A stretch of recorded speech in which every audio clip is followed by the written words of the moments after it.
Oke, saya akan mulai ya supaya kita nggak selesai terlalu malam. Kita akan mulai di 19.32 ya. Jadi 2 menit ya, lebih lambat dari yang saya share tadi ya. Kita akan mulai 19.30. Adik-adik, saya akan share materi logika fuzzy untuk materi sistem cerdas dan sistem pendukung. Seperti yang saya sampaikan di kelas, bahwa kita mulai dulu dengan sistem pendukung keputusan dulu atau sistem pengambilan keputusan atau decision support system, di mana hampir semua metode yang ada di yang dipakai untuk mengambil keputusan dengan menggunakan multi kriteria itu sudah kita pelajari di kelas ya. Dimulai dari AHP, kita belajar uh, mengenai pembobot kriteria, lalu SAW, lalu topsis gitu ya.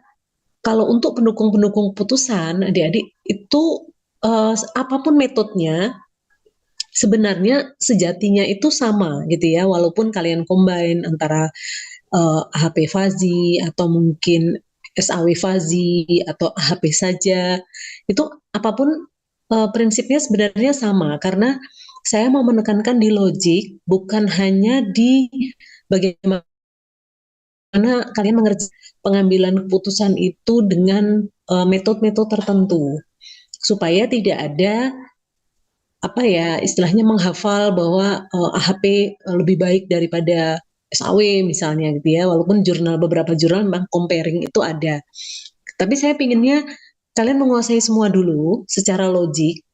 Nanti kalau tugas akhir apapun kasus yang kalian ambil cocok metode apa silahkan dipilih selama metodenya kalian sudah kuasai. Nah, setelah kita belajar SCPK, PK-nya sudah selesai ya, tuntas, dan kalian sudah menguasai 3 metode, paling tidak itu dasar ya, sebagai dasar bahwa kalian sudah menguasai bagaimana sistem itu mengambil keputusan, apa saja yang menjadi artificial brain atau kecerdasan dari sistem sehingga sistem itu menjadi cerdas.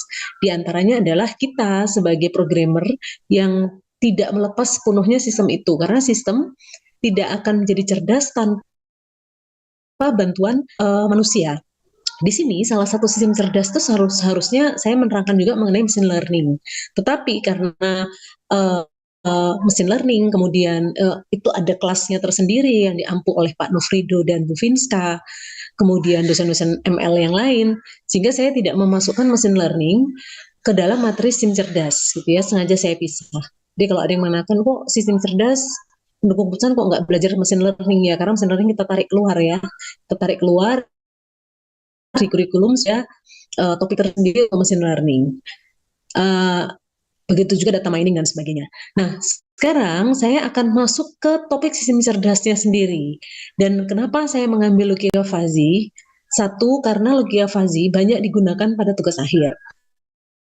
Yang kedua, walaupun metode ini atau formula ini sudah lama, tetapi dia selalu apa ya istilahnya bisa dipakai untuk menentukan keputusan-keputusan yang mau kita ambil dan dia itu sifatnya lebih human gitu ya, lebih apa ya mendekati manusia gitu ya, human. Nanti saya akan jelaskan seperti apa. Nah, kemudian ini ya saya mau tuliskan seperti ini aja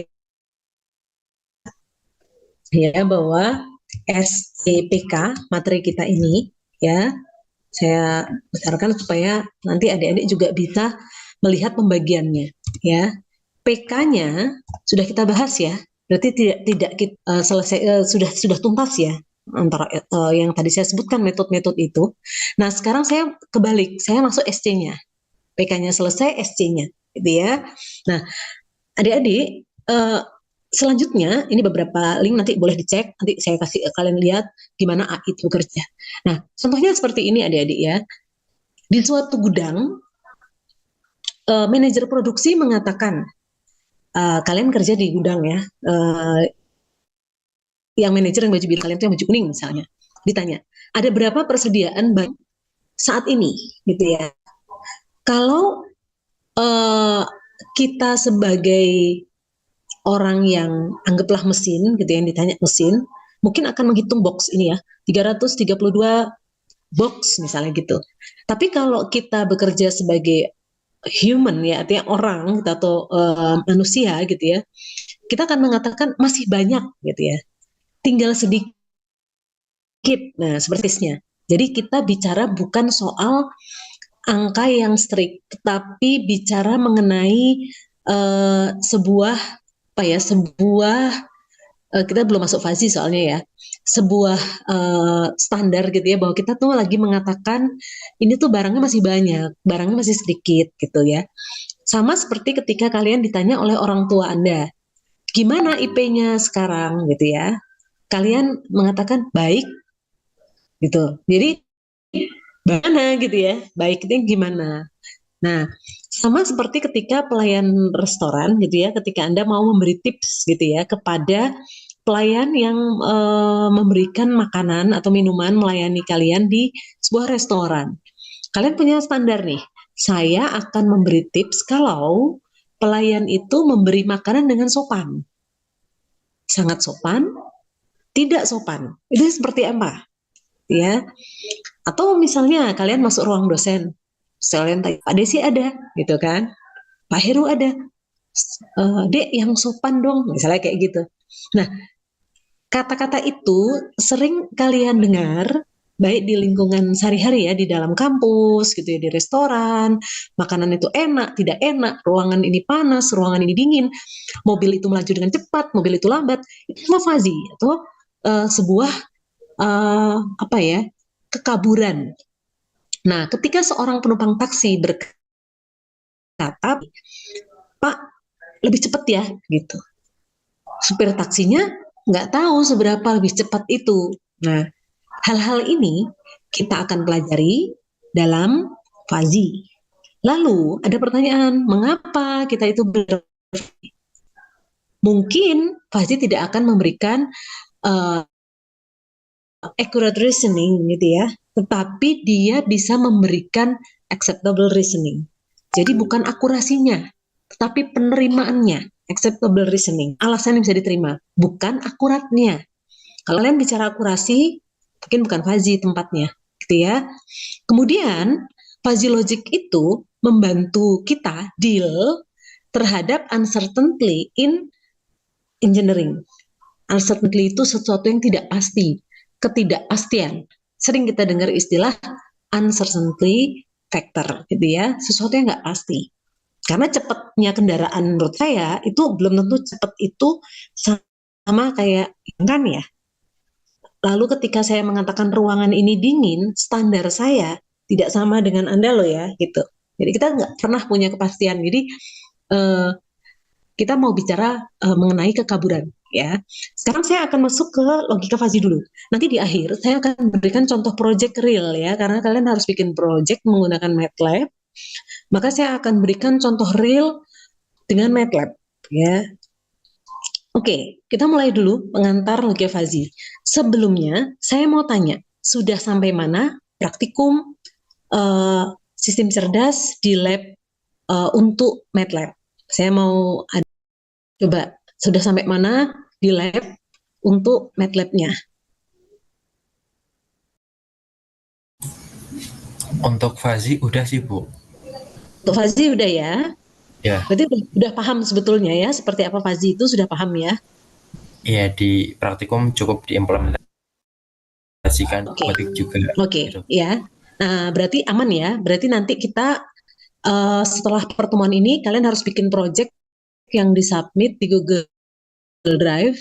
Saya minta kalian mulai membuat himpunan fazi, kemudian case gitu ya. Boleh seperti yang kemarin-kemarin ketika kalian kelompoknya AHP, SAW, Topsis, boleh itu dilanjutkan, boleh beda case gitu ya. Selama kalian menuliskan laporannya di Google Drive supaya bisa dinilai. Nggak ada UAS, karena kita nggak ada evaluasi akhir semester ya, semuanya based on project. Oke Mas, terima kasih tanggapannya. Saya akan masuk ke pengantar logika fazi. Walaupun di praktikum sebenarnya kalian sudah masuk ya. Jadi adik-adik kita mau masuk ke pengertian logika fazi. Mengapa kita menggunakan fazi? Seperti apa himpunan fazi itu? Fungsi keanggotaan. Kita menggunakan Sakamoto ya. Walaupun nanti di fazi kalian di MATLAB kalian menggunakan Mamdani saja. ya, karena Mamdani sudah tersedia di MATLAB ya, kalian tinggal menggunakan Mamdani. Tapi saya akan menjelaskan mengenai Sakamoto-nya supaya kalian mengetahui teori manual, hitungan manual menggunakan Sakamoto. Apapun itu ketika kalian menggunakan MATLAB, menggunakan Mamdani, tinggal masukkan himpunan dan sebagainya, nggak masalah ya. Kita akan belajar dua jenis fazi. Oke, logika fazi sendiri dikembangkan oleh Zadeh. Tidak ada yang tidak tahu, di praktikum pun kalian sudah diterangkan oleh asisten mengenai teori himpunan fazi ini. Sudah lama sekali, tahun 65 ya. Dan Lotfi Zadeh itu orang ilmuwan yang menjadi dosen ya di California. Tapi beliau berkebangsaan Iran ya, dan meninggal di tahun 2017, baru-baru saja, tidak begitu lama. Kalau kita baca referensinya, beliau memang tulisannya banyak sekali dan memang fokus gitu ya kepada artificial intelligence juga logika fazi. Nah, kita lihat ya, di Jepang sendiri itu fazi itu berkembang jauh sangat pesat dibandingkan di negara di mana Zahdi itu menjadi dosen ya, di California. Walaupun papernya banyak dipublish di Amerika Serikat, tapi kita tahu bahwa mesin yang menggunakan teknologi fazi itu berkembang, yang sempat populer ya kalau kita bicara fazi itu mesin cuci, di mana mesin cuci itu akan berputar gitu ya menggunakan sensor optik. Dia melihat seberapa kotor, jenis kotorannya apa, kemudian kita nggak perlu memberikan waktu gitu, dia akan bekerja sesuai dengan pemahaman dia bahwa pakaian ini kotor, sangat kotor, tidak kotor, cukup kotor dan sebagainya. Jadi berkembang pesatnya di Jepang ya. Nanti saya akan tanya kenapa. Nah, kemudian mobil Nissan juga seperti itu, dia menggunakan fazi untuk transmisi otomatis. Di bidang kedokteran jangan ditanya mengenai fazi. Sangat banyak sekali kalian bisa mencari di Google Scholar, SCM, kemudian IEEE, Elsevier, Springer dan sebagainya. Banyak sekali penelitian mengenai fazi di bidang kedokteran, terutama untuk penelitian penyakit-penyakit yang cukup berat ya, seperti kanker. Kemudian di ilmu lingkungan, kendali kualitas air, kemudian prediksi cuaca, ini yang saya kerjakan ya bersama teman-teman di pertambangan ketika kami membuat sebuah proyek untuk lingkungan di mana ada case bahwa sepanjang sungai di kan itu kan banyak tambang-tambang batu bara ya, biasanya KTT gitu ya, atau orang yang bertanggung jawab ya di tambang, dia akan mengambil sampel di daerah-daerah sekitar tambang gitu ya, yang sungainya itu maksudnya pembuangannya itu disinyalir ke sungai itu, kemudian diambil sampelnya, dibawa ke lab, diperiksa. Dia memiliki beberapa istilahnya kalau kita belajar AHP kemarin, kalian sudah familiar dengan kata-kata variabel gitu ya, ada pH dan sebagainya, diteliti dalam bentuk tabel, dicari, oh ini tercemar berat, tercemar ringan dan sebagainya. Itu yang kami kerjakan ya dalam fazi. Nah, kemudian dibandingkan antara pencarian yang manual dan pencarian yang sudah dibantu dengan sistem fazi, apakah benar-benar tercemar berat. Nah, kemudian dalam bidang teknik itu juga banyak ya. Kemarin saya baru mengikuti pameran gitu ya di UGM, itu juga banyak sekali EWS ya, early warning system bencana, dan itu beberapa di antaranya menggunakan fazi ya, yang rencananya mau saya share ya di grup WA waktu foto-fotonya ini, kita next aja. Nah, sekarang Zadeh itu adalah ilmuwan kebangsaan Iran yang dia banyak meneliti dan menjadi dosen sampai kemudian meninggal dunia di Amerika. Tetapi ilmunya banyak diterapkan di Asia karena fazi itu berkembang memang di Jepang, Asia, Indonesia juga peneliti fazi banyak. Nah, sekarang kenapa penelitian itu malah berkembang pesat di Jepang ya, padahal fazinya sendiri lahir di Amerika. Saya akan langsung aja bahwa di negara barat cenderung orang itu nggak ada excuse ya. Mereka akan bicara hitam putih, iya tidak, salah enggak, sukses gagal, setara gitu ya dengan logika binernya Aristoteles.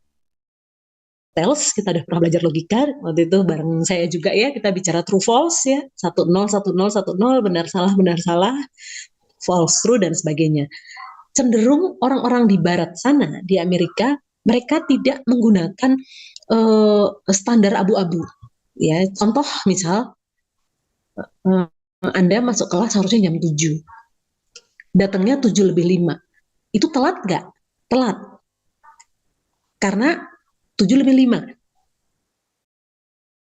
Ya, ya, enggak gitu loh. Kalau orang Eropa, orang Amerika cenderung seperti itu. Beda dengan kultur timur kita, Jepang, Indonesia, gitu ya, Asia, kita cenderung dapat menerima abu-abu atau gitu ya. Misal, iya atau enggak? Iya deh, tapi, nah kayak gitu. Jadi kita masih bisa menerima lebihnya sedikit gitu ya.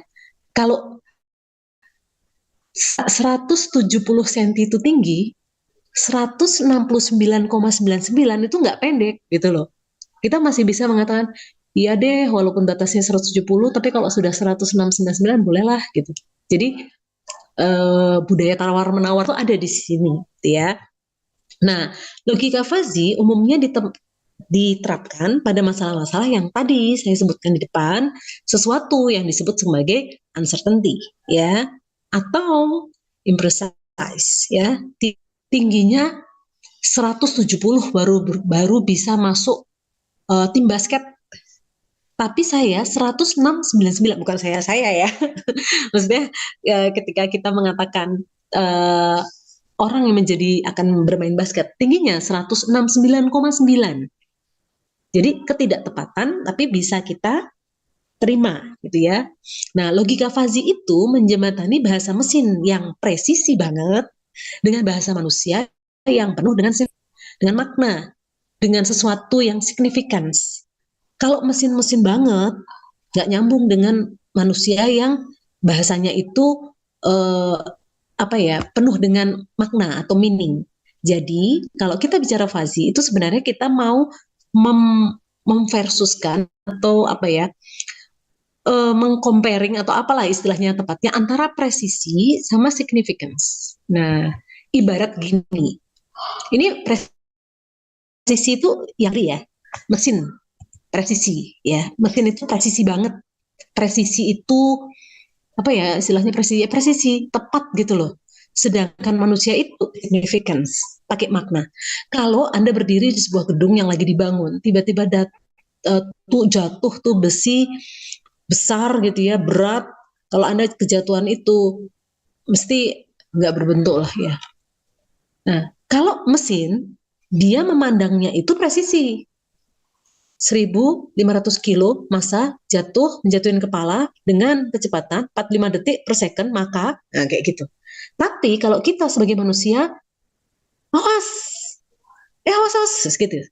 Kita nggak peduli tuh beratnya berapa, pokoknya ada benda jatuh di dekat teman kita udah awas. Kita nggak bilang akan jatuh sebuah batu bata beratnya 1 kilo mengenai, nggak gitu. Itu presisi. Kalau kita bicara presisi. In the real world, kita bicara mengenai significance. Maka fuzzy itu nanti akan menjadi gate antara bahasa mesin dan bahasa yang significance, gitu ya.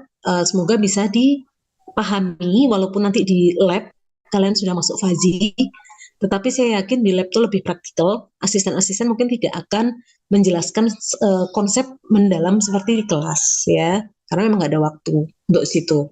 Oke. Nih saya naikkan sedikit ya. Nah, di sini. Oke, lalu akan share lagi. Ini adalah cuplikan dari salah satu papernya Lutfi Zadi. Dia mengatakan bahwa as complexity rises, the size statement lose meaningful and meaningful statement lose precision. Artinya, kalau kita mau bicara sesuatu yang meaningful, lebih berat meaningfulnya, maka presisinya hilang. Tapi kalau kita mau bicara presisinya, nanti meaningfulnya hilang gitu ya. Jadi sebenarnya kita mau bicara yang ya jadi jembatan tadi gitu ya. supaya bisa dua-duanya. Nah, ini adalah gambaran sebuah kotak hitam di banyak jurnal buku-buku Fuzzy. Ada gambar ini, bahkan di praktikum mungkin juga kalian dijelaskan mengenai ini. Bahwa ada sebuah ruang input mengenai barang persediaan per minggu, ada kotak hitam yang akan memproses, kemudian kita akan bisa forecast bahwa ke depan besok barang yang kita produksi seperti apa. Nah, salah satu Fuzzy ini seperti ini.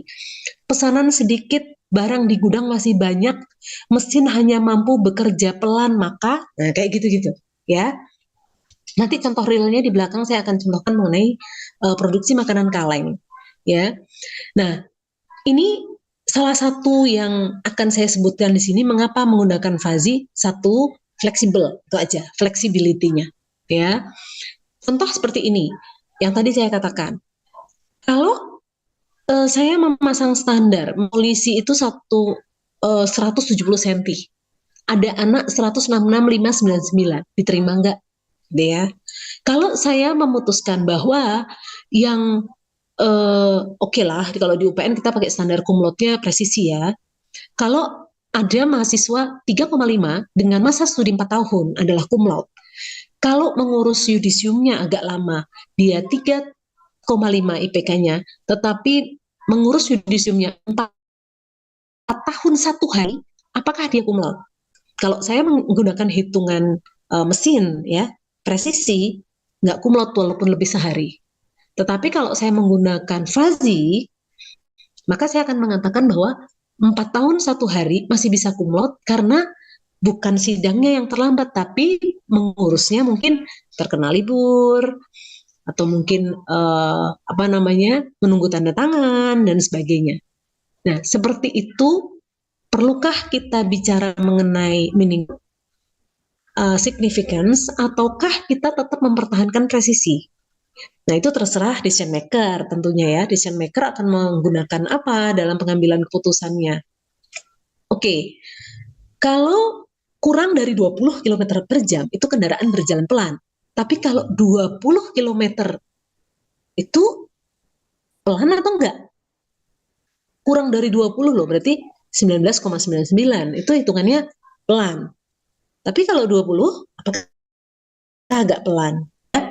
Kalau IP 3,5 kita katakan, wah bagus IP-mu gitu ya. Anak yang 3,49 apakah jelek IP-nya? Atau kita katakan kurang bagus. Nah, tentunya kalau secara mesin ya karena angka 0,1 pengaruh. Tapi kalau secara human, nggak mau orang dengan IP 3,49 katakan jelek. 3,5 bagus, saya 3,49 gitu ya. 1,7 meter tinggi, saya 169, masa pendek gitu. Nah, sekarang kecepatan pelan didefinisikan di bawah 20 km per jam. Bagaimana dengan kecepatan 20,001? Apakah masih dikatakan pelan? Manusia mungkin akan mengatakan agak pelan.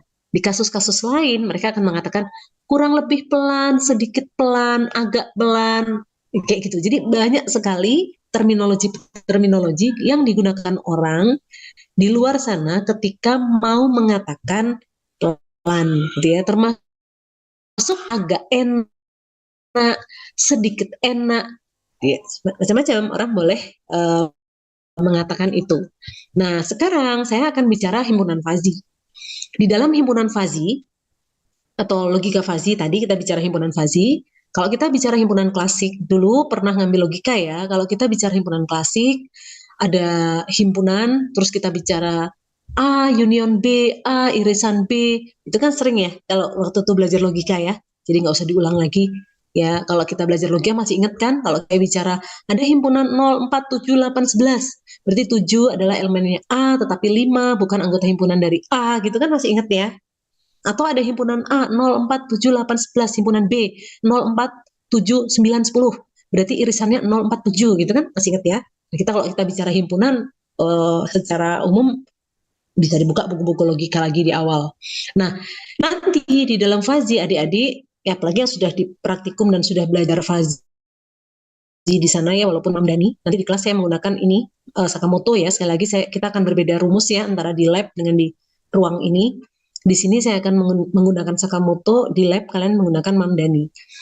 Di sini ada fungsi karakteristik ya, nanti cara penulisan itu batas 1-0 gitu ya. Kalau di Fazi kita menggunakan batas 1-0, bilangan yang mau kita cari adalah bilangan di antara kedua itu.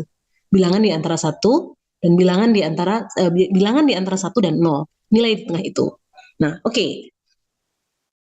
Sekarang kalau punya himpunan 1, 2, 3, 4, 5, 6. Dan A, ini kan kita mau bicara X ya, semestanya adalah X. A-nya itu 1, 2, 5. Kita akan menyelesaikan sebagai 1,1, 2,1, 3,0, 4,0, 5,1, 6,0 untuk A. Ini A-nya ya. A-nya 125 ini. Nah, berarti kalau kita ini saya nggak akan ngulang logika ya. Kalau saya ngulang logika nanti panjangan ya. Fungsi karakteristik semoga masih ingat. Kalau enggak nanti kita akan buka buku aja ya. Tidak, malam ini nanti kalian nggak masuk fazinya. Jadi pokoknya nanti kalian harus memahami fungsi nilai di antara 1 dan 0 yang mau saya contohkan di belakang ketika kita akan menghitung berapa forecast yang akan kita buat untuk memproduksi makanan kaleng. Oke, ini nggak usah kita lewati dulu aja. Ini juga ya sebenarnya sama seperti yang tadi penjelasan 20 km per jam itu. Saya mau bicara mengenai derajat keanggotaan. Nanti untuk derajat keanggotaan adik-adik kita akan bicara mengenai keanggotaan dengan simbol kayak gini nih ya, kecil mu gini ya, kita akan bicara itu. Nanti tulisannya di Fazi semua di belakang seperti itu. Nah, cara satu ya, ini gabungan semua antara yang penjelasan di depan. Kalau misalnya ya, saya punya himpunan. Himpunan ini adalah becak, ini kendaraan-kendaraan ya, tidak dibatasi yang roda berapa gitu enggak ya. Saya punya kendaraan yang mau saya pilih untuk bepergian. Becak, sepeda motor, mobil kodok, mobil kijang, mobil carry. Itu baru himpunannya. Kebutuhannya belum tahu. Nah, lalu ada A. A itu nanti antara X ini yang mau saya pilih dengan nilai dari X itu yang tadi saya bilang U kecil itu. Ya. Yang ini tadi, himpunan Fazi ini. Jadi saya langsung ke contoh aja supaya lebih paham. Nah, ada syarat di situ. Syaratnya ibu mau ke pasar pergi sendiri. Nggak mungkin kan ibu ngeluarin mobil kijang, ya kan? Tapi ini instruksinya bukan mau ke pasar. Kalau ke pasar saya pilih becak nih, ya pasti nilainya lebih besar. Kalau case-nya adalah becak, bisa aja becak ini nilainya 0,8. Tetapi case-nya ini adalah kita mau pergi jauh, anggota keluarganya itu 6. Bapak, ibu, anaknya 4. Nah, kalau becak, maka nilainya 0. Nggak mungkin dipilih kalian mau pergi jauh berenam. Naik becak gimana caranya? Nilainya 0. Jadi kalau saya bilang bilangan fungsi karakteristik antara 1 dan 0, kemudian saya punya syarat A sebagai yang mau saya inginkan dan saya punya himpunan yang mau saya pilih, maka saya akan memberikan nilai. Nah, nilai di sini adalah terhadap A yang ketika saya bicara himpunan X, saya punya A. A ini adalah himpunan juga yang himpunan nyaman dipakai ketika saya punya syarat ini. Bahwa saya mau pergi jauh, yang mau naik 6 orang. Sepeda motor bukan berarti nggak dipakai, tapi nilainya kecil, 0,1. Jadi saya nggak bicara 0,1 ya, saya nggak bicara iya tidak, saya nggak bicara true false. Saya masih ada toleransi di situ bahwa enggak, tapi ya enggak sama sekali. Iya, tapi kalau bisa jangan itu. Nah, kayak gitu. Ada kata-kata yang masih bisa ditolerir. Contoh, mobil kodok. Mobil kodok, ini saya ganti ya. Mobil kodok ada becaknya ya. Mobil kodok, ya, ini saya hapus. Nah, kalau saya bicara mobil kodok, ya bisa, tapi setengah nilainya gitu. Mobil carry, bolehlah. Tapi, nah, kalau ada yang lain, mobil kijang nilainya 1. Jadi yang terendah adalah becak, yang tertib mobil kijang. Maka ketika saya membuat himpunan fazinya, becak 0, sepeda motor 0,01, mobil kodok 0,5, mobil kijang ya. Oh ini 1 mobil kijang ya. Mobil kijang 1, nih, 10, ya, 10, kemudian mobil carry 0,8. Ya, jadi cara menuliskan himpunan fazinya seperti itu. Ini basic dulu. Nanti kalau kita bicara membandingkan antara crib set dan fuzzy set, satu himpunan tegas, satu himpunan kabur, saya contohkan dalam bentuk gambar aja. Nah, kayak gini ya. Kalau crib set, di logika udah pernah kita pelajari, di matematika diskrit juga kalian pelajari, bahwa B, kalau A, A itu ada di dalam himpunan A, kita punya semesta X, B itu nempel di garis ini, tetap nggak masuk circle ya. Kalau sekarang istilahnya tuh circle gitu ya. Walaupun dia dekat, kalau dia nggak ada di dalam circle, berarti nggak masuk circle gitu. Kalau di dalam fuzzy, masuk. Jadi B itu ya anggota himpunan A, tapi nilainya nggak besar gitu loh. Jadi kita bicara toleransi di situ ya, bahwa ya dia nggak masuk circle sih, tapi gitu. Jadi ada, ada nilainya gitu. Sama seperti becak tadi. Motor itu nggak dipilih sih untuk orang 6, tapi nilainya 0,1. Tetap ada nilainya. Mobil kodok itu sempit sekali, cuma buat berempat. Tapi kalau memang terpaksanya ada list mobil kodok, ya nilainya 0,5 aja gitu ya. Nah, sekarang kalau kita bicara himpunan fuzzy itu ada dua, linguistiknya, numeriknya, ya, linguistiknya, numeriknya. Kalau saya bicara fuzzy yang kami lakukan di pertambangan, kita bicara tercemar berat, tercemar ringan, gitu ya. Tapi numeriknya angka-angka, ya, yang kita ukur dari lab. Kita dapat datanya dari lab, terus kita katakan ini tercemar berat, ini tercemar timbal ringan gitu ya. Jadi itu ada linguistik yang kita pakai dan juga ada numerik. Jadi dalam himpunan fuzzy kita nggak hanya melulu menggunakan angka ya, kita akan bicara mengenai linguistik ya, teks atau menggunakan bahasa alami atau natural language. Oke, komponen fuzzy itu ada variabel fuzzy, ada himpunan fuzzy, ada semesta pembicaraan, ada domain ya. Kalau kita bicara variabel fuzzy, ya variabel yang kita gunakan sama seperti kita bicara variabel-variabel yang dipakai ketika kalian membuat AHP, SHW, TOPSIS kemarin. Himpunan fuzzy ketika saya bicara satu pH gitu ya. Kalau soalnya case yang saya contohkan adalah lingkungan. Ketika saya punya variabel pH, maka himpunan fazinya adalah tinggi, rendah, sedang. Gitu ya. Jadi kalau saya bicara umur, tua, muda, paruh, baya. Kalau saya bicara temperatur, panas, dingin, hangat misalnya. Jadi ada variabelnya, ada himpunannya. Ya, nanti pakai pangkat. Jadi semakin banyak rule base yang mau kita buat nanti. Ya. Kemudian semesta pembicaraan. Nggak mungkin kita bikin fuzzy kalau nggak punya semesta pembicaraan. Jadi kita harus tentukan semesta objek pembicaraan kita, ya, ngomongin pH, ngomongin umur, ngomongin suhu, ngomongin apa gitu ya. Kemudian domain. Domain itu kalau di dalam bidang linguistik ya, atau di dalam ontologi atau apapun itu, kalau saya bicara domain itu ya sebenarnya sama seperti pembicaraan, cuman konsepnya lebih luas gitu ya. Kita bicara sudah ke ya korelasinya, kehubungan antara domain dengan mau kemana ngomongin ya, misalnya keseluruhan nilai yang diperbolehkan dalam himpunan fuzzy itu apa, jadi lebih luas daripada semesta pembicaraan.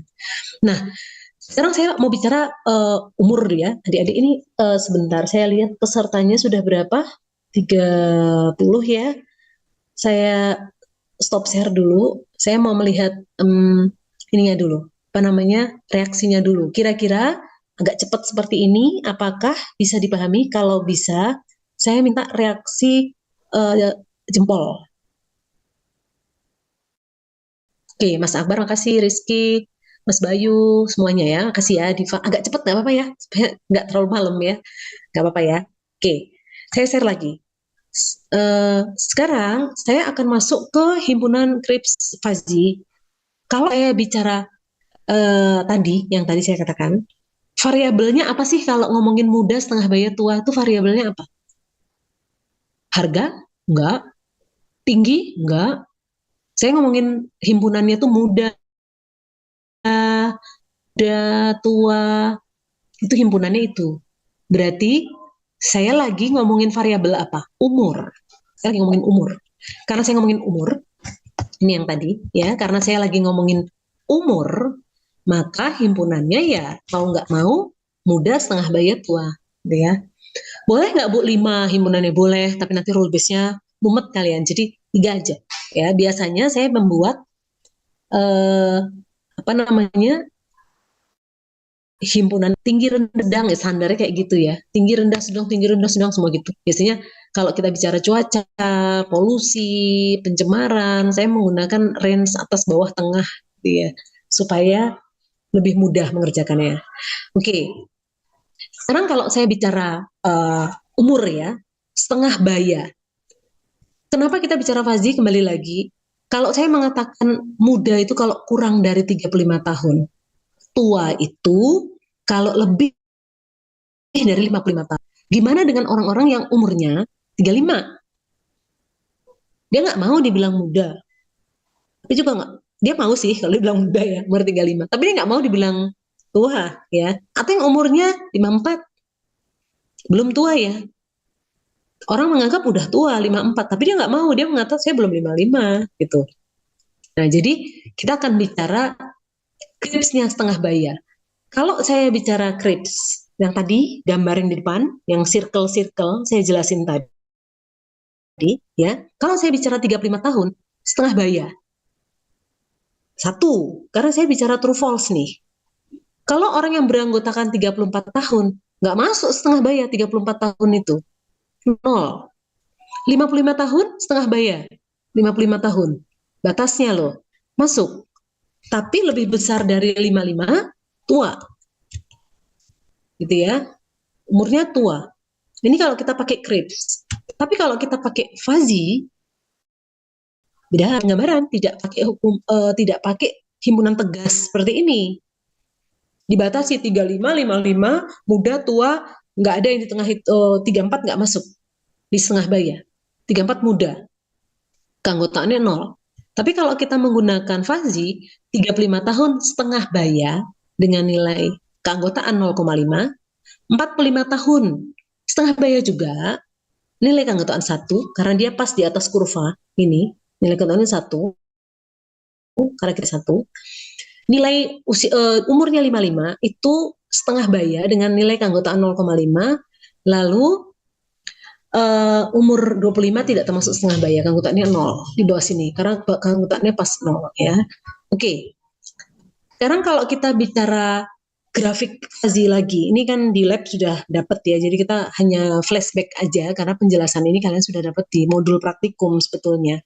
Nah, jadi bisa dibedakan antara krips tegas dan himpunan Fazi, di mana di sini kita memberikan nilai yang masuk range walaupun nilainya tidak satu, jadi kita nggak bicara 1 dan 0 ya, ke kurva ya, kita akan menggunakan kurva. Nah, oke, nanti kita ngomongin fazifikasi, inferensi, kemudian output script. Saya akan langsung masuk. Kalau kita mainan MATLAB, pasti kalian kenal tuh FIS ya, fuzzy inference systemnya ya. Langsung masukkan FIS gitu ya, atau menyimpan filenya FIS dan sebagainya. Oke, adik-adik di dalam praktikum atau di MATLAB yang nanti akan saya contohkan, kita menggunakan Mamdani. Tetapi di dalam kelas saya akan menggunakan Fuzzy Sakamoto, supaya kalian tahu bahwa Fuzzy itu nggak cuma Mamdani, Sugeno, Sakamoto, dan yang lain-lainnya ya. Kenapa Sakamoto? Simple, itu aja ya, simple dan mudah. Oke, sekarang kita bicara Sakamoto, kita menggunakan if then, sama seperti yang saya jelaskan pada saat mengajar logika. Masih ingat ya? Dulu berlogika kita belajar mengenai if then. Nah, sama di sini kita akan membuat rule gitu ya, menggunakan if then. Langsung masuk case. Ya, langsung masuk case makanan kaleng aja. Besok kalian harus buat seperti ini untuk project yang akan dikumpulkan di UAS ya. Dan itu case-nya simple-simple aja. Kalau kemarin case yang kalian pilih di AHP SAW agak kompleks, turunkan. Saya nggak menginginkan kalian kerumitan sendiri dengan yang kalian pilih, turunkan. Karena saya tahu yang AHPSAW kalian agak kompleks ya, bikin kasusnya agak kompleks. Oke, saya mulai ya. Mudah-mudahan fokus ya, walaupun sudah malam ya, walaupun agak cepat ya. Suatu perusahaan makanan kemasan akan memproduksi makanan jenis ABC. Ini bukan promosi ya, ini pokoknya ada makanan kalengan, mereknya ABC gitu ya. Kalian ganti EFG juga boleh. Nah, dari data 1 bulan terakhir, permintaan besar, beda perusahaan, beda cerita ya. Ini perusahaan ABC yang saya ceritakan. Dia pernah menerima permintaan terbesar 1 bulan terakhir itu 5.000 kaleng, 5.000 kemasan. Dan permintaan terkecil 1.000 kemasan. Itu permintaan. Di sini kita membuat himpunan fazinya untuk variabel penerima pesanan naik sama turun. Cuman 2 loh, saya nggak bilang naik, agak sedang, terus turun, nggak ya. Saya bilang naik sama turun. Naik sama turun itu himpunan apa? Himpunan untuk variabel permintaan. Himpunan untuk variabel permintaan di 1 bulan terakhir itu himpunannya ada 2, naik sama turun. Ada 2 aja. Besok kalau kalian bikin project juga 2 aja ya. Kemudian sudah 1 variabel selesai, permintaan udah kita keep. Sekarang kita mau lihat gudang. Persediaan barang di gudang 1 bulan terakhir juga itu ya terbanyak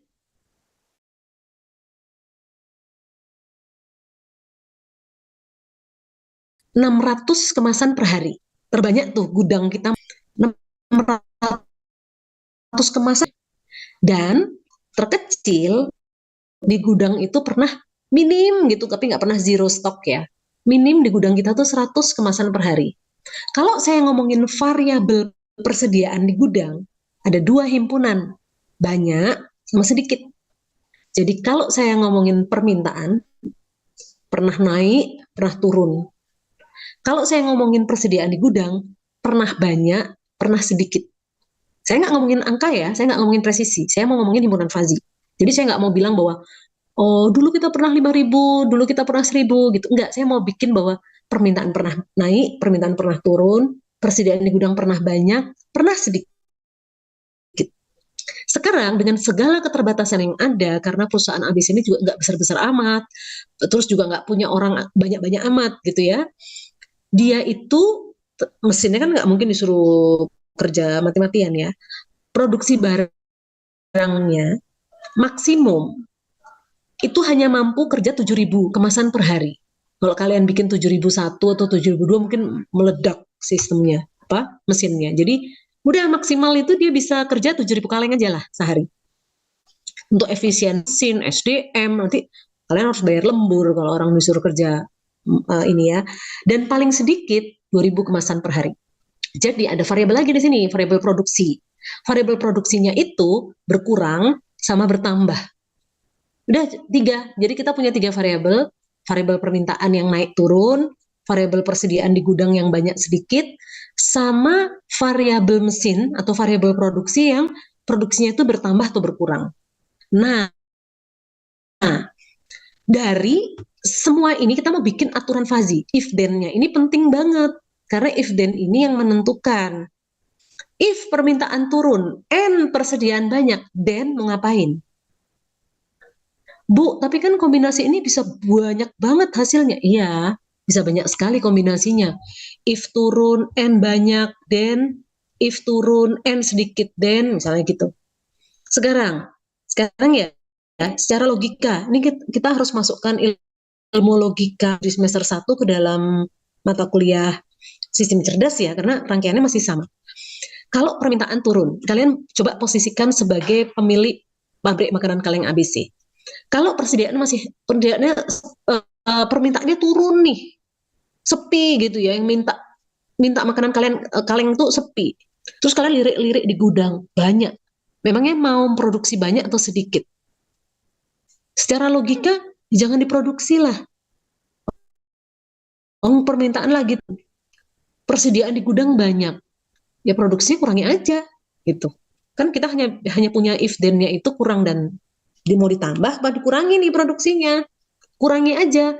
Kenapa dikurangi? Lah logikanya permintaan lagi turun, persediaan di gudang masih banyak. Oke, ya. Jadi harus bisa dipahami ya kalau kalian membuat aturan fazi. Yang kedua, permintaannya turun nih, ya. Permintaannya turun nih. Persediaannya sedikit di gudang. Secara logika, permintaannya turun, di gudang sedikit. Mau gambling, mau tetap produksi banyak? Kan enggak juga. Persediaan sedikit ini masih mencukupi permintaan yang turun. Jangan-jangan tambah turun lagi permintaannya. Maka produksinya dikurangi aja. Kan kita hanya bisa punya himpunan untuk produksi ada 2. Kurangi aja. Nah, sekarang kalau permintaannya naik, di gudang masih banyak, secara logika bisnis, kalau permintaan naik, padahal di gudang masih diem dong, permintaan naik terus nih. Nggak usah produksi, di gudang kan masih ada. Tiba-tiba trennya naik terus. Apa kita tolak nih pesanan? Tadinya kita anggap persediaan di gudang banyak, tapi ternyata naik terus. Akhirnya kata-kata banyak ini menjadi sedikit. Kalau di prinsip ekonomi, kita tahu nih lagi booming permintaan banyak, tapi kita diem aja karena ngelihat di gudang masih banyak, ya permintaan naik, maksud saya permintaan naik, ya nggak logis. Maka produksinya kita tambah aja, permintaan naik dan persediaan banyak, kita tambah gitu. Apalagi kalau permintaannya naik, persediaan di gudang dikit, ya tambah aja produksinya. Kita ambil 4 aturan fazi saja yang mau kita hitung. Nah, sekarang hari ini nih ceritanya, tadi pagi kalian dapat telepon. Permintaannya 4.000. Di gudang masih 300. Itu mas yang mana ya? Nah, kita harus menentukan atau berapa kemasan yang harus saya produksi kalau permintaannya 4.000, di gudang masih 300. Saya nggak bicara presisi. Kalau saya minta Anda berpikir kayak Deddy Corbuzier kalau nyuruh Anda menebak itu ya. 4.000 tuh banyak apa sedikit? 4.000 tuh naik apa turun? Sama itu. Yang kedua, di gudang kalian masih 300. Itu banyak apa sedikit logikanya? Dulu pernah loh 5.000 tuh banyak, 1.000 paling sedikit. Sekarang kalian dapat telepon bahwa kalian itu dipesanin 4.000, di gudang masih 300. Kira-kira kalau kita mau main tebak-tebakan, berapa kaleng yang harus kalian buat? Coba tulis di kertas masing-masing kira-kira range-nya berapa. Nanti ketika kita hitung, siapa yang paling mendekati itu, berarti ya sudah bisa menebak ya bahwa kita akan produksi kita sih banyak, nambah atau ngurangi produksi. Itu kita mau mainan fazi. Sampai sini saya mau minta reaksinya dulu. Kalau paham, karena kita mau masuk hitungan ya. Kalau paham, coba beri simbol trompet. Ya, Mas Rizky, terima kasih. Putri, siapa lagi nih? Akbar, siapa ya? Dita, Galang, ya. Makasih ya, Ines. Oke. Nanti kalau yang lain belum disebutin, maaf ya.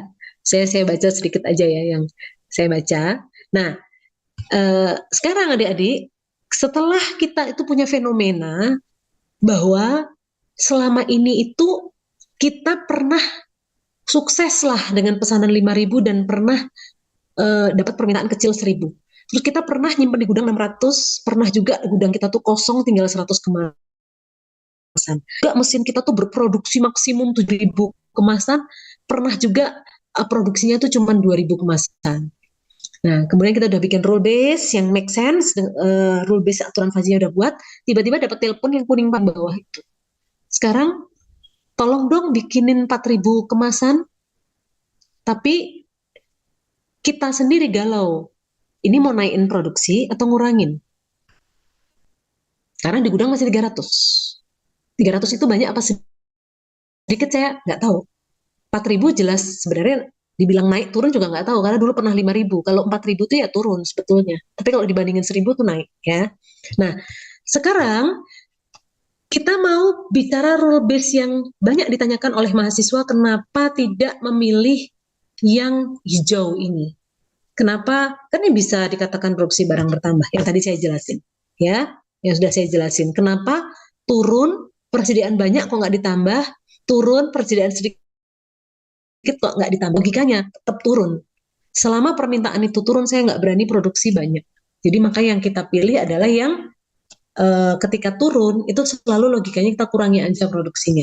Jadi pernah ada mahasiswa kritis bertanya, tuh turun, tapi kan persediaan sedikit, harusnya produksi ditambah. Nah, itu yang tadi saya jelasin ya, semoga bisa menjawab ya.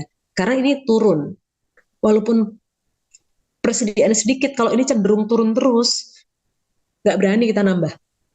Itu gambling ya. Lihat permintaan naik. Jadi kita patokannya di kata turunnya. Oke, sekarang kita akan masuk ke himpunan fazi. Ya, kita akan masuk ke himpunan fazi. Cermati ya. Ini gimana nih biar bisa nggak kelihatan. Nih, sekarang dicermati ya.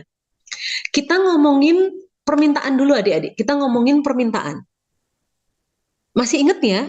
Permintaan itu naik apa turun? Permintaan itu banyak sedikit naik turun atau apa namanya? Itu harus kalian inget ya. Himpunannya harus kalian inget ya. Jangan sampai ngomongin permintaan tapi banyak sedikit. Salah. Atau ngomongin gudang tapi naik turun. Jangan ya. Kita sudah punya variabel dengan himpunannya yang jangan ketuker-tuker.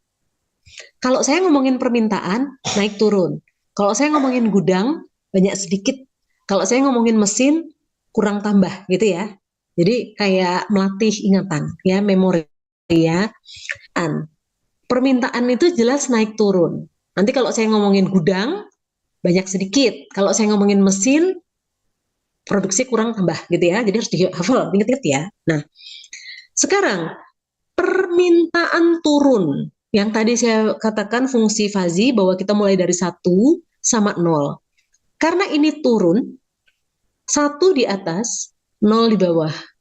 Kalau saya bicara naik, 0 di atas, 1 di bawah.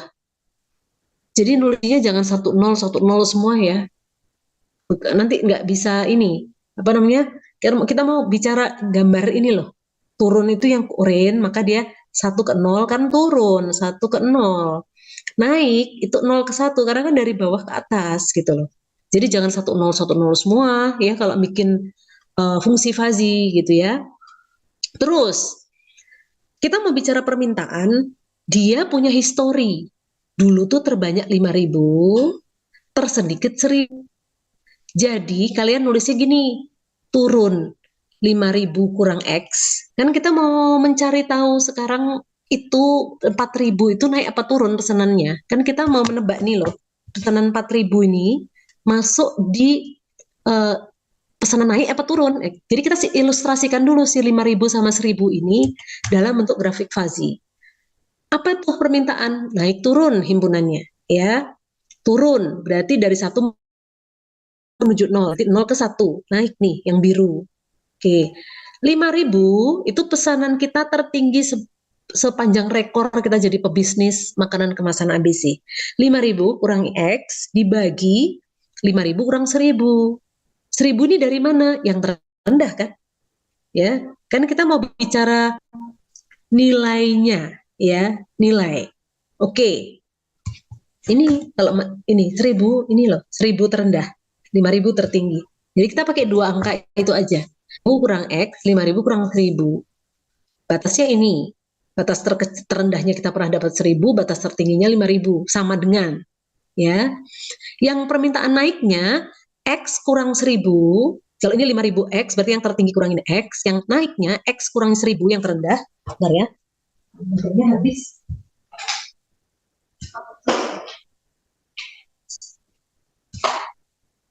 Bentar. Sudah ya? X kurang 1.000, 1.000. Nah, sekarang case-nya nih, kita tuh nerima barang 4.000. Naik apa turun? Nggak tahu. Naik apa turun? Kalau di comparing dengan permintaan turun, berarti 5.000 dikurangi 4.000, dibagi 5.000 kurang 1.000, 4.000. Adik-adik tolong teliti nanti kalau PPT-nya ini saya bagi. 4.000 di sini bukan pesanan kita sekarang ya. Kebetulan aja 5.000 dulu kita pesanan tertinggi dikurang 1.000 itu 4.000 juga. Ini nilai 4.000 kita pesanan tuh yang ini, bukan yang pembaginya ini ya. Karena kebetulan aja sama-sama 4.000. Takutnya begitu ini kita pesanannya 3.000, kalian 5.000 kurang 3.000 dibagi 3.000, jangan.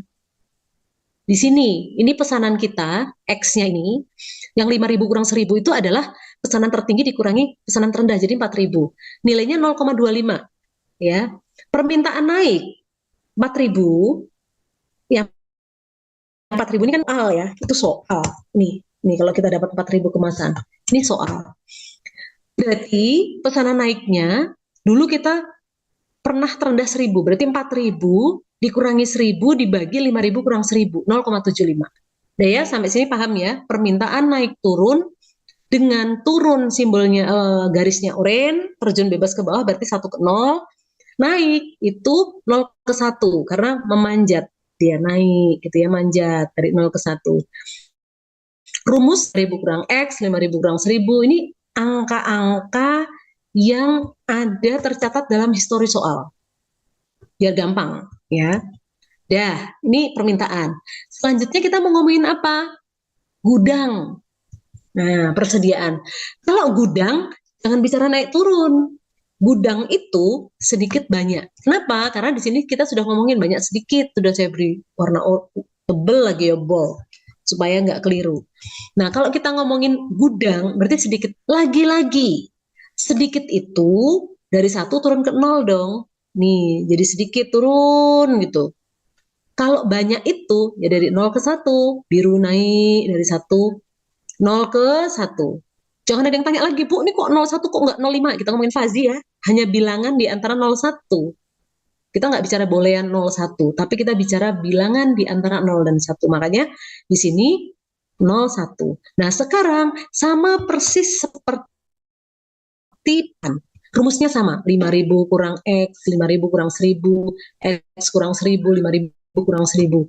Tadi cerita kita di gudang, bukan soal 5.000, 1.000. Soal kita di gudang tadi bicara 600 sama 100. Berarti kalau saya menggunakan prinsip sedikit adalah 600 yang pernah tersedia di gudang dikurangi X dibagi 600 kurang 100. Kalau yang banyak berarti Y dikurangi 100 dibagi 600 kurang 100. Sekarang kita lihat soal. Sudah dapat pesanan 4.000, di gudang masih 300. 300 ini banyak apa sedikit ya? Nggak tahu. Kita masukkan di sini. 600 yang dulu pernah ada histori di gudang segini, dikurangi sekarang tersedianya cuma 300 di gudang, dibagi 600 kurang 100, 500, 0,6. Persediaan banyaknya 300 juga kan yang di soal. 300 ini Y-nya kita ganti angkanya, dikurangi 100 dibagi 600 kurang 100, 500, 0, dah. Permintaan udah selesai, rumusnya dapat 0,2, karena yang kita cari kan nilai ini sebenarnya. Udah dapat nih 0,25, nih garis-garis putus-putus ini loh, nilai yang kita cari tuh, nilai yang garis-garis putus-putus ini. Ketemu nih bahwa permintaan turunnya 0,25, permintaan naiknya 0,75, persediaan di gudangnya 0,6, yang sedikit, yang banyak 0,4. Sudah, sekarang kurang 1, mesin produksi. Mesin produksi tadi apa? Dikurangi atau ditambah, ya kan? Dikurangi. Nah, sekarang sama persis. 7.000 kurang Z, 7.000 kurang 2.000. 7.000 ini apa? Kan mesin kita pernah berproduksi paling banyak sebanyak 7.000. Paling sedikit kan mesinnya pernah berproduksi sebanyak 2.000. Maka di sini 7.000 kurang Z, 7.000 kurang 2.000, Z kurang 2.000, 7.000 kurang 2.000. Oke, saya nggak bikin catatan di pinggir sini. Berarti kalau sekarang kita kan yang mau dicari ini ya. Sekarang itu produksinya mau kita tambah atau mau kita kurangi?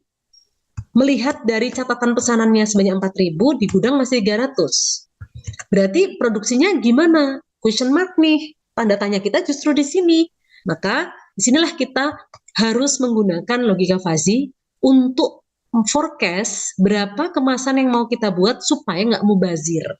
Supaya sesuai dengan permintaan 4.000 dan di gudang 300 itu kepake. Nah, sekarang kita menggunakan inference rule, menggunakan operator Zadig ya. Rumusnya begini. Masih ingat rule base yang kita buat? Aturan 1, 2, 3, 4 yang kita buat? Aturan 1, 2, 3, 4 yang kita buat ini. Kita punya ini kan, R1, R2, R3, R4. Kita pakai satu persatu rule ini. Di sini. Kita pakai satu persatu rule. If permintaan turun and persediaan banyak, then produksi barang berkurang. If permintaan turun and persediaan sedikit, then permintaan barang berkurang. If permintaan naik and persediaan banyak, then produksi barang ditambah. If permintaan naik and persediaan sedikit, then produksi barang ditambah. Kita pakai 4 aja mumet ya, 4 rule base aja sudah pusing. Kemarin waktu pada saat saya bikin project dengan tambang itu kita bikin 900 rule base. Ini 4 aja udah kayak gini hitungannya. Makanya kita nggak bisa manual ya, serahkan pada MATLAB aja ya. Nah, sekarang kita bikin rumus ya, adik-adik. Permintaan turun. Lihat dari sininya aja. Permintaan turun, nggak usah dihafal. Permintaan turun itu permintaan. Tuh.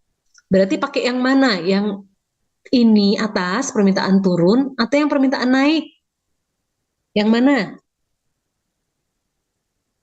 Rule base-nya. Coba dinyalakan mikrofonnya biar cepat. Permintaan turun, ini rule base pertama nih.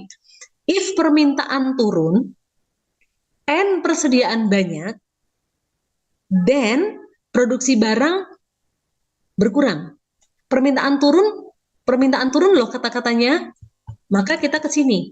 Permintaan turun nilainya berapa? 0,25. Berarti kita tulis di sini 0,25. And persediaan banyak. Persediaan banyak. Berapa nilainya? 0,4. Ya, kita masukkan di sini 0,25 sama 0,24. Syaratnya pilih yang minimum di antara 0,25 sama 0,4. Lebih kecil mana? 0,25 Bu. Oke, ambil 0,25. Lalu nilai 0,25 ini kita masukkan di sini. Nilai yang kalau dia berkurang. Ini, kalau produksi barang berkurang. If permintaan turun 0,25 and persediaan banyak 0,4, lihatnya di sini aja, tinggal ke sini aja kalau bingung nih, 0,4, then-nya apa? Produksi barang berkurang. Produksi barang berkurang rumusnya yang mana? Yang ini. 0,25 itu yang kita pilih sebagai minimum di antara 2,4, masukkan sebagai sama dengan.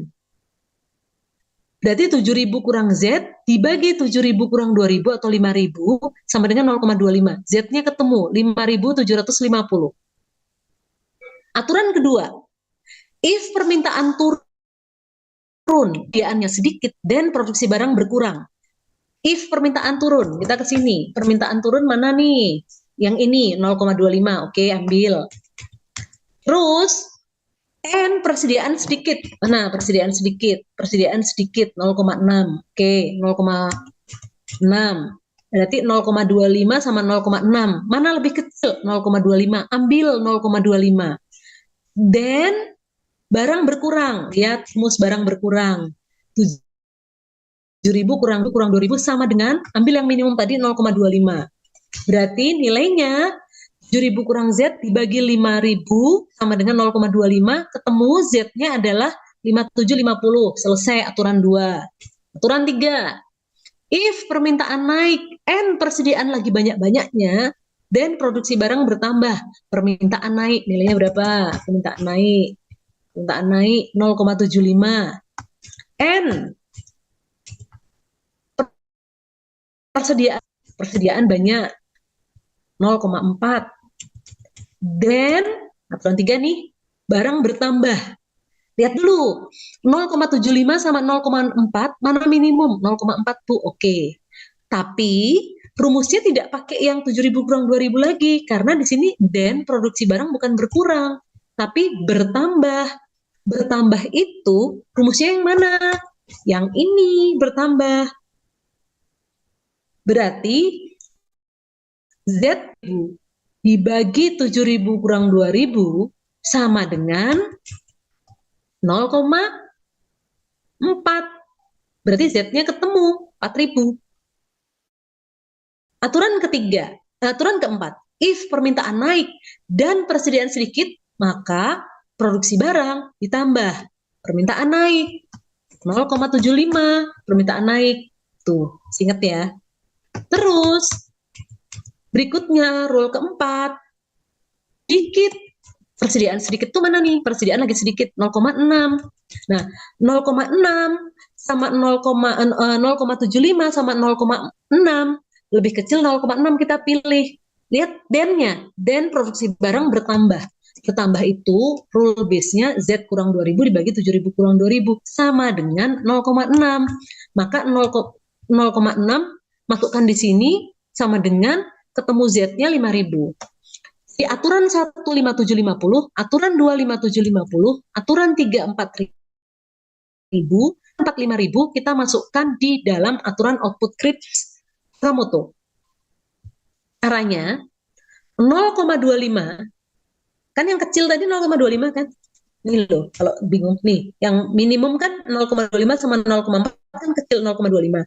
Angka 0,25 kita kalikan 5750, 0,2 dikalikan 5750, gitu caranya.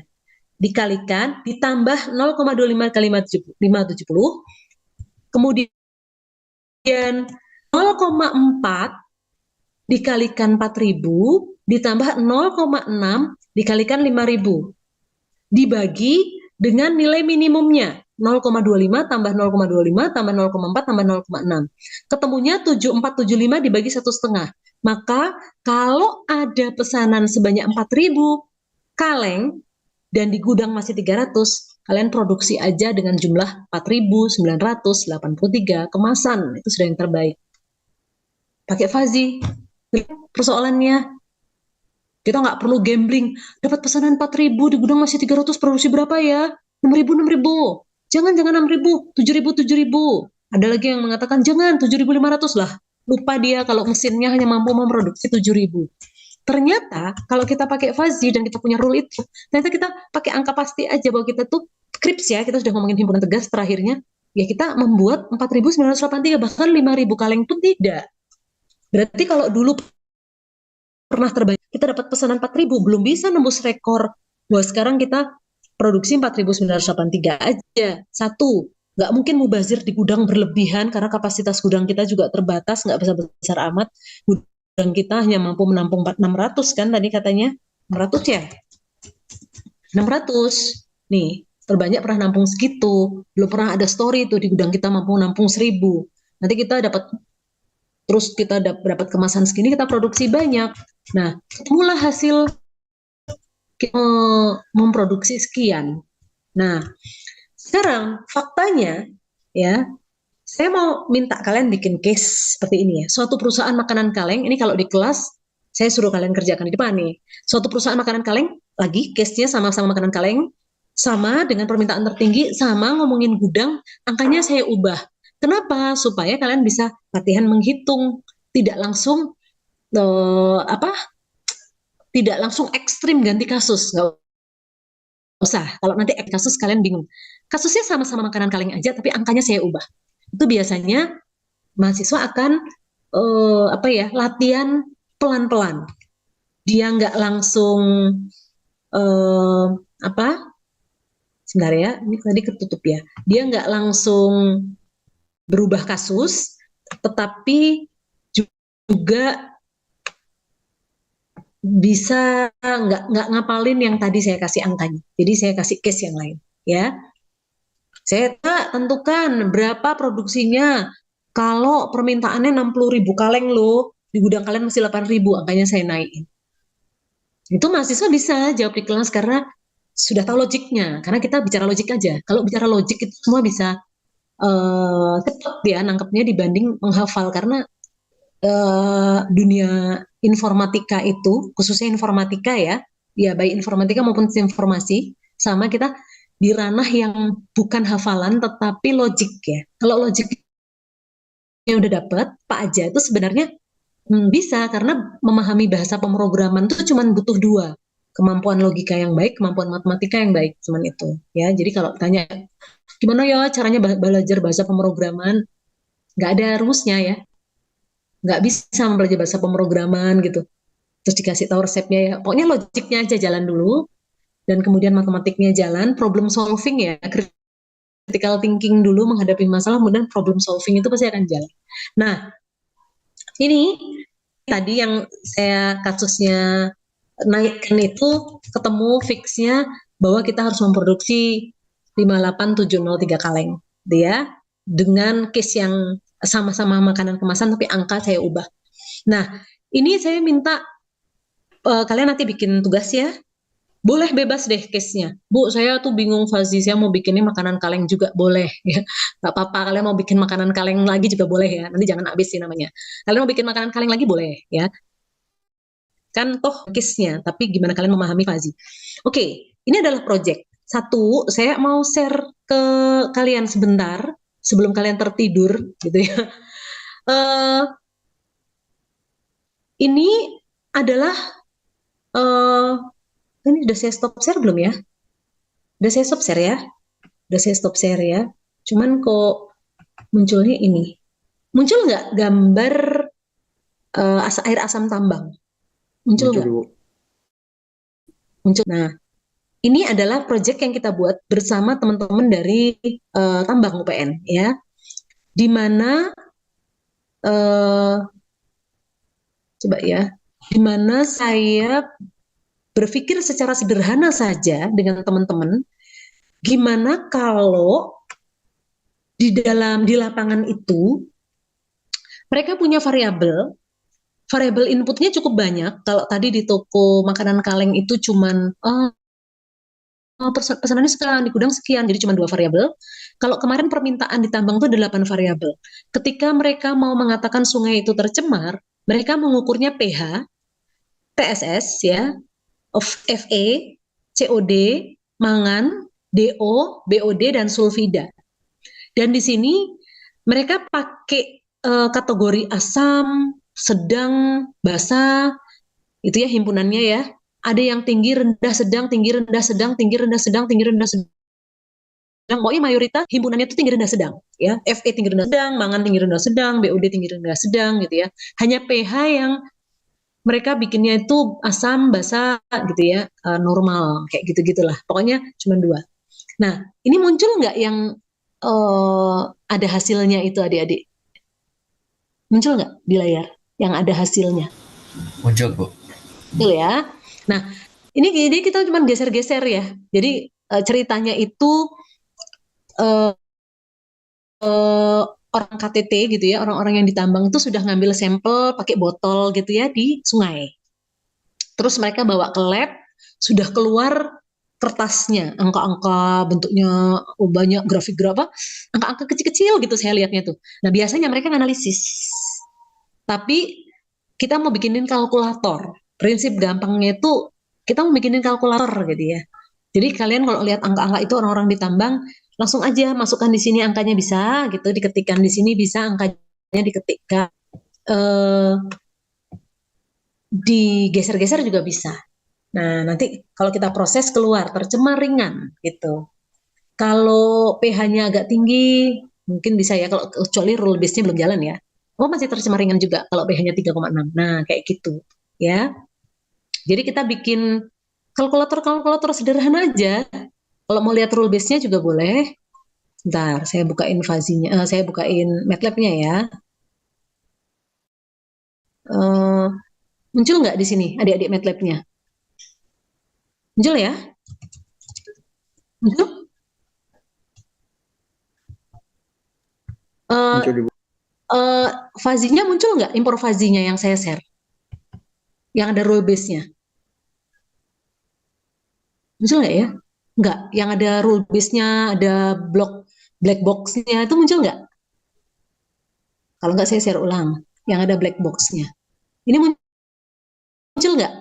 Muncul ya? Yang ada black box, asam tambang di tengah, Mamdani itu muncul nggak? Muncul, muncul. Muncul ya. Nah, ini kan kita bisa lihat nih rule base-nya nanti. Agak berat ya. Agak berat MATLAB di tempat saya nih. Jadi kita bisa lihat gimana nanti kalian membangun variabelnya, kemudian ada black box yang tadi kita gambarkan itu, kemudian ada output, gitu ya. Sederhana-sederhana aja konsepnya. Tanpa Fazi pun sebenarnya di lapangan orang-orang sudah ngambil air di sungai, mereka sudah ngitung di lab. Tapi kan mereka ngitung, nggak punya kalkulator itu, karena kan kita bikinin rule base ya. Kita kan punya, muncul nggak rule base yang saya tampilin di depan? Muncul nggak rule base-nya adik-adik? Oh enggak? Sebentar. Sebentar. Soalnya di sini rule base-nya muncul. Sebentar ya, saya tampilkan. Ini muncul nggak rule base-nya? Nah, ya, kita bikin rule base kayak gini aja, nanti langsung pH. pH-nya itu kita punya himpunan asam normal basa. Kalau Fe rendah, tinggi, sedang. Ya, ini kita punya himpunan ini, kita bikin waktu itu, jadi teman-teman ditambang ke case tadinya, karena ada 3 orang tambang di sana ya, ada Bu Rika, ada Pak Teddy, yang sekarang Wadex 1 di FTM. Saya sebagai orang informatikanya yang kemudian membangun ini bersama teman-teman ya, untuk rule base-nya. Nah, saya mau share satu. Nanti kalau mau programnya juga boleh. Kalau mau programnya saya copy-in ya, nggak apa-apa. Sebentar adik-adik, saya mau share satu aja, setelah itu kita tutup ya, karena kalian juga sudah ngantuk. Ini saya mau share, boleh dibaca, karena proyeknya sudah jadi, sudah dipublish, sudah semua. Sebentar ya, kok nggak muncul di sharing-share-nya. Oh ini, kalau kalian mau baca apa namanya ceritanya nih, jadi ada Pak Ardiawan, ini orang tambang di case-nya benar-benar di Kalimantan, dia orang di lab ya, di tambang, real praktisi di tambang. Kemudian Pak Teddy, ini adalah wadik satunya FTM sekarang. Lalu saya, lalu Bu Rika, ini adalah korprat S2 tambang. Lalu ada mahasiswa bernama Mas Iqbal dan Mas Ilham. Kayaknya dijadikan tugas akhir juga oleh mereka kalau nggak salah ya. Nah, kita menyusun ini adik-adik ya. Oh, ada yang chat sebentar. Kalau OR beda mas, kita masih pakai R. Kalau N itu berarti duanya harus terpenuhi. Kalau OR itu berarti pilih salah satu. Ya, sama seperti prinsip logika. Kalau OR berarti salah satu memenuhi masih masuk. Kalau N dua-dua harus terpenuhi.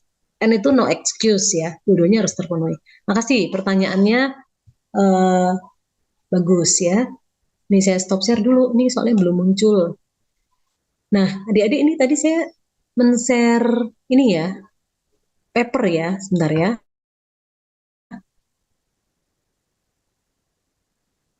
Sebentar ya, tadi papernya mau saya share ulang ya, sebentar, ini. Nah, muncul nggak papernya, adik-adik, di depan? Muncul ya. Nih, papernya tentang, kalau cerita, ini pendahuluan mengenai gini, air asam tambang disebut dengan batuan asam yang ada di lingkungan berapa gitu. Terus dia cerita bahwa ini banyak literatur review ya, kalau yang lagi TA nanti akan bikin state of the art seperti ini, cerita bahwa ceritanya itu kita mau bikin SPK, nah sistem pendukung putusan ini. Jadi realnya ya, saya jelasin realnya tentang air sungai, tapi kita mau menggunakan metode Sakamoto. Ini adalah model apa istilahnya klasifikasi kualitas air. Data sungainya tuh seperti ini, dan ini metode storage yang mereka pakai. Ini yang mereka mau pakai menggunakan klasifikasi Mamdani, ya, membandingin metode itu. Terus kita menetapkan, identifikasi dulu kualitas air di sungai, kan inputnya apa, terus kita menyusun kumpulan universal input outputnya apa, terus kumpulan nilai fazi, aturan fazinya, kemudian kita bikin inference-nya, gitu-gitu ya tahapannya. Sampailah kemudian jadi aplikasi sederhana itu dengan menggunakan Fazi Mamdani. Nah, itu papernya ya, ketika kami berlima menuliskan project untuk apa namanya, menyelesaikan persoalan lingkungan dengan menggunakan pendekatan fuzzy logic gitu. Jadi udah running, udah jalan, udah dipakai di sana juga, simple, tetapi membantu mereka ketika mendapatkan angka gitu ya, mendapatkan angka-angka di lapangan gitu. Nah, mungkin itu aja ya. Nanti saya akan share PPT-nya. Ada pertanyaan nggak? Kalau kalian paham dengan penjelasan saya agak cepat sekali ini, bukan agak cepat lagi ya, cepat banget. Kalian boleh berikan simbol love. Kalau paham, beri simbol love. Ya, kasih Mas. Ya, makasih Mbak. Kasih semuanya. Oh, Mas Arji Kusma ngasih kucing ya, gambar kucing malahan. Makasih ya, Frida semuanya. Ya, makasih. Oh, Mas Isyad gambarnya lain sendiri. Mudah-mudahan nggak bingung ya Mas ya. Oke, adik-adik semuanya, saya mau tutup ya. Nanti penjelasan tadi yang chat direct message ke saya, Bu, apa bedanya rule based menggunakan N sama OR? Kalau nanti kita menggunakan N sama OR berbeda ya, berbeda. Nanti itu kita akan bicara nilai minimum, nilai maksimum kayak gitu. Ya, kalau kita menggunakan N kita menggunakan nilai minimum ya. Oke, berikut boleh dicicil project fazinya, hitungannya dulu, nggak apa-apa. Minggu depan, Senin besok saya besok Sabtu ya, yang tadi saya share, Sabtu saya akan ulangi lagi penjelasan fazi ini. Bagi yang belum masuk sekarang boleh join besok pagi. Bagi yang sudah hari ini join tapi masih bingung boleh join juga besok pagi ya, nggak apa-apa.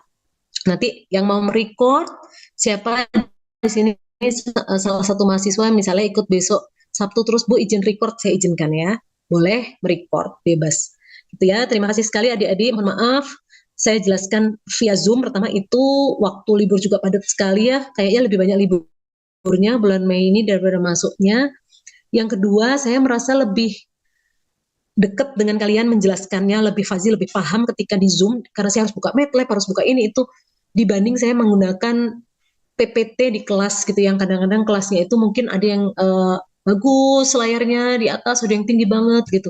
Jadi kalau kalian harus melihat aplikasi Fazi, apalagi besok kita akan bikin rule based lewat Fazi, itu lebih enak lewat laptop kalian masing-masing gitu ya.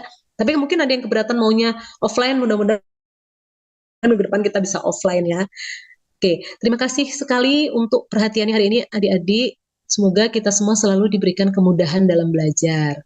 Ya, sekali lagi saya tutup dan terima kasih perhatiannya. Assalamualaikum warahmatullahi wabarakatuh. Kasih ya. Mohon maaf kalau ada salah-salah kata. Waalaikumsalam Oke, warahmatullahi sama-sama. wabarakatuh. Terima Saya, kasih, Bu. sama-sama Mas. Saya klik N ya. Kasih.